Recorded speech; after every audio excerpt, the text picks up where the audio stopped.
I am happy to join with you today in what will go down in history as the greatest demonstration for freedom in the history of our nation. 50 years ago,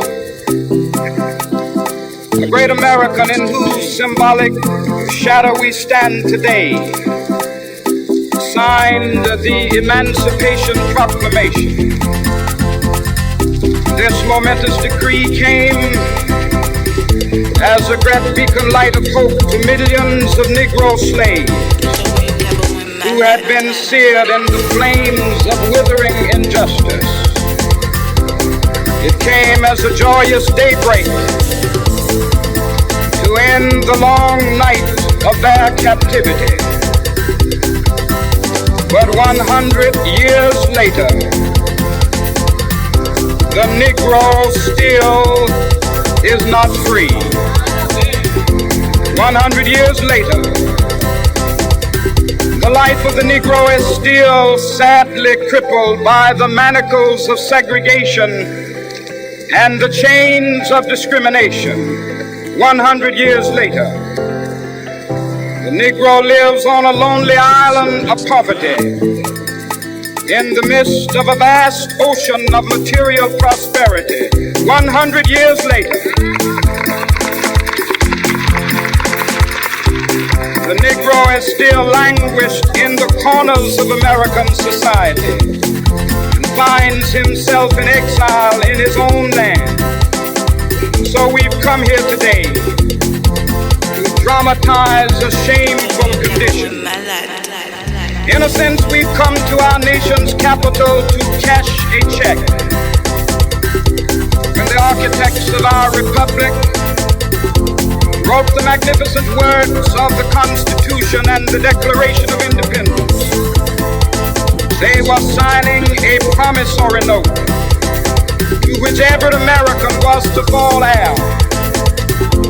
This note was a promise that all men, yes, black men as well as white men, would be guaranteed the unalienable rights of life, liberty, and the pursuit of happiness.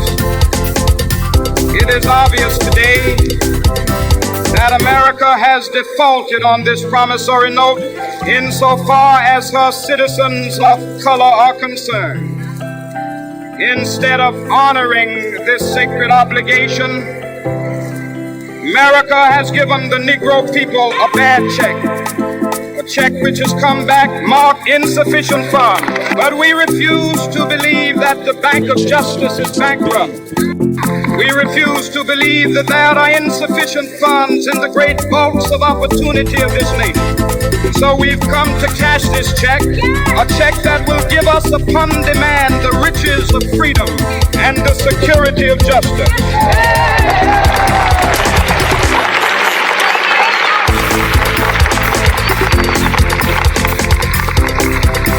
We have also come to this hallowed spot to remind America of the fierce urgency of now. This is no time to engage in the luxury of cooling off or to take the tranquilizing drug of gradualism.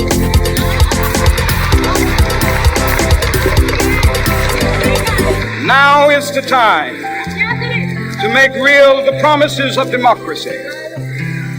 Now is the time to rise from the dark and desolate valley of segregation to the sunlit path of racial justice. Now is the time to lift our nation from the quicksands of racial injustice to the solid rock of brotherhood. Now is the time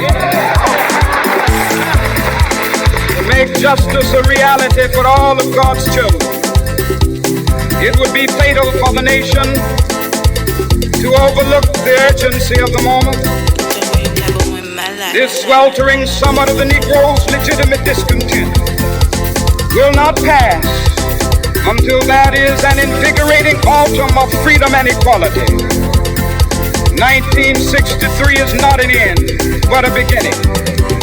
Those who hope that the Negro needed to blow off steam and will now be content will have a rude awakening if the nation returns to business as usual.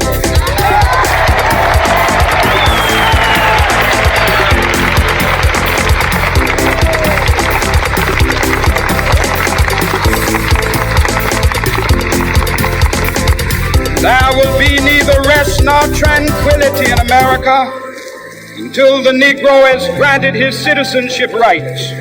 The whirlwinds of revolt will continue to shake the foundations of our nation until the bright day of justice emerges. But that is something that I must say to my people who stand on the warm threshold which leads into the palace of justice.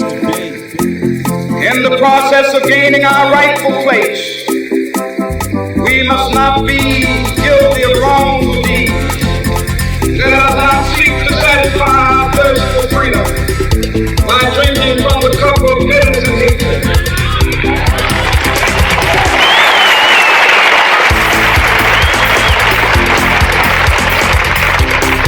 We must fail to conduct our struggle on the high plane of dignity and distance. We must not allow our creative protest to degenerate into physical violence. Again and again, we must rise to the majestic heights of meeting physical force with soul force. The marvelous new militancy which has engulfed the Negro community must not lead us to a distrust of all white people. For many of our white brothers, as evidenced by their presence here today, have come to realize that their destiny is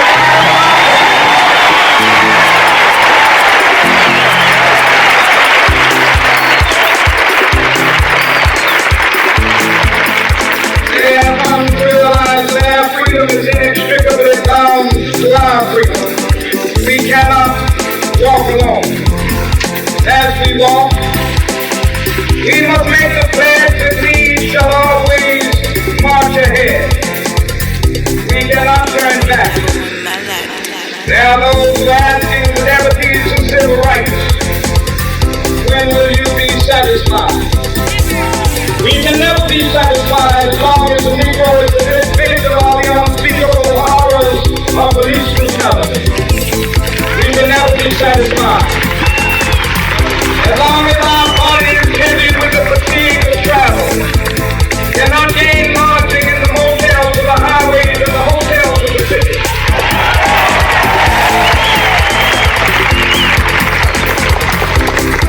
We cannot be satisfied as long as a Negro in Mississippi cannot vote and a Negro in New York believes he has nothing for which to vote.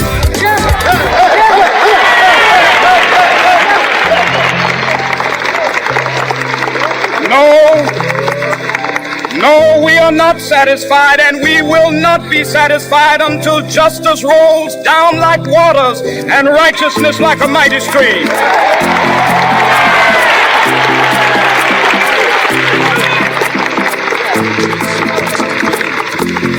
I am not unmindful that some of you have come here out of great trials and tribulations. Some of you have come fresh from narrow jail cells. Some of you have come from areas where your quest for freedom left you battered by the storms of persecution, staggered by the winds of police brutality. You have been the veterans of creative suffering. Continue to work with the faith that unearned suffering is redemptive.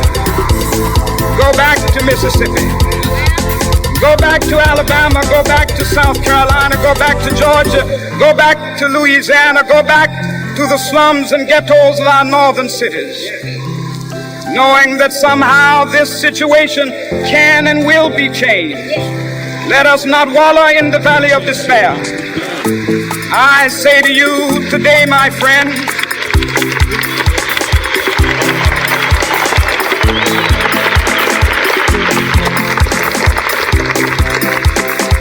so even though we face the difficulties of today and tomorrow, I still have a dream. It is a dream deeply rooted in the American dream. I have a dream that one day this nation will rise up, live out the true meaning of its creed. We hold these truths to be self-evident, that all men are created equal.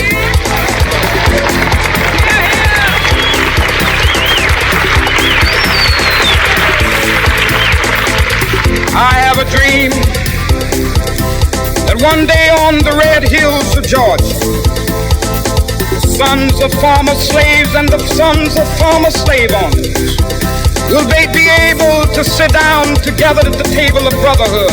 I have a dream that one day even the state of Mississippi, a state sweltering with the heat of injustice, sweltering with the heat of oppression, will be transformed into an oasis of freedom and justice. I have a dream that my 4 little children will one day live in a nation where they will not be judged by the color of their skin, but by the content of their character. I have a dream today.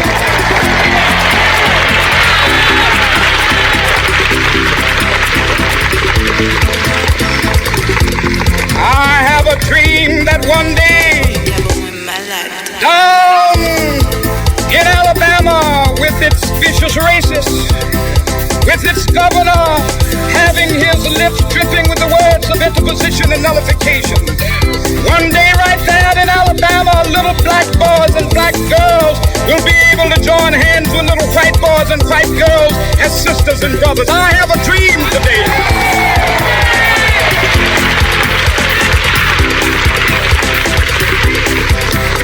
I have a dream that one day every valley shall be exalted, and every hill and mountain shall be made low. The rough places will be made plain, and the crooked places will be made straight.